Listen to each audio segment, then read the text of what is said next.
आजिर episode आपण मैंने देखा पाइबे भुवन देवी को लगिला आउ एक बड़ झटका। हाँ सांग मैंने आपण मैंने देखा पाइबे आज कार्तिक चालाकीर सहित भाई तेजस को कहती अरे भाई भाभी माँ तो एबे तो पाखरे ना तेणुक तोते बोरिंग लगुव आमुई तो ये मद आनी आउ ए मद पीला देखबू तो भितर बहुत गुड़े शक्ति आसीज आ तो भाभी माँ को एति ही भूलीजु आउ एते बेले तेजस कहती अरे कार्तिक तू भल भाव जाचु ए सब को मु घृणा करे तो भाभी माँ चलीगले कौन है मु एका रही आउ एका रही आउ एक कथा शुणी कार्तिक कहती तू जब सतरे मर्द होइतबु ना आउ जब सतरे भाभी माँ को केबे भल पाउथबु ताले तू आज ए मद पीकी देखिबु। किंतु तेजस सेतेबेले से मद को छू ही नथिबे। समय कार्तिक पुणी थरे कहती मु जानिची तू ए मद केबे भी पीबुनी सेथिलागि सुमन आंटी तो पई ए काढ़ा बनेचंती। आज शीत दिन आज शीत बहुत होउची तेणुक तोते काढ़ा पीबाकू देइचंती। ने ने तो द्वारा तो ए मद हबनी कम से कम ए काढ़ा पी आ चालाकी करी से पी दियंती।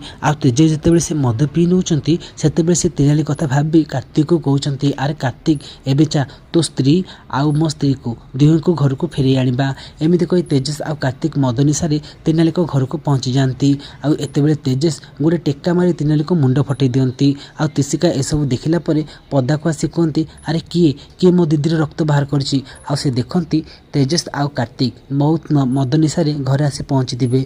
आउ एतेबेले तेजस तेनाली को कुंढी कहती अरे तेनाली तुम बिना मु बंची पारिबिनी चल मत ना तुम आसला पर बहुत एका एका लगुच।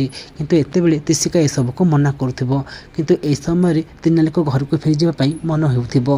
किंतु तिसिका कहथिबे जे जो पर्यंत मो दीदी निर्दोष बोली प्रमाण हैनी से पर्यंत मो दीदी तुम घर को केबे भी फेरबनी। एपट सीन रे आपण मान देखि पाइबे जे जेतेबेले भुवन देवी जानचंती कार्तिक आ तेजस पुणी थरे तेनाली आ तिसिका घर को फेर आनिबो जाइचंती। एतेबेले ताको मुंड बिंथा भारी पड़ुची। आ से सुमन को कहती लिक को कहती अरे मल्लिक मत पुणी थे से दुह को आउ थे किसी प्लानिंग कर ए घर बाहर करार अच्छी से तेनाली कि जादू करी के जानी मो दुई पुओ आ मो स्वामी मत चिन्हु ना कि मो कथा पर विश्वास करना से तेनाली कथार विश्वास कर पुणी थे से तेनाली को आने जाऊँगी।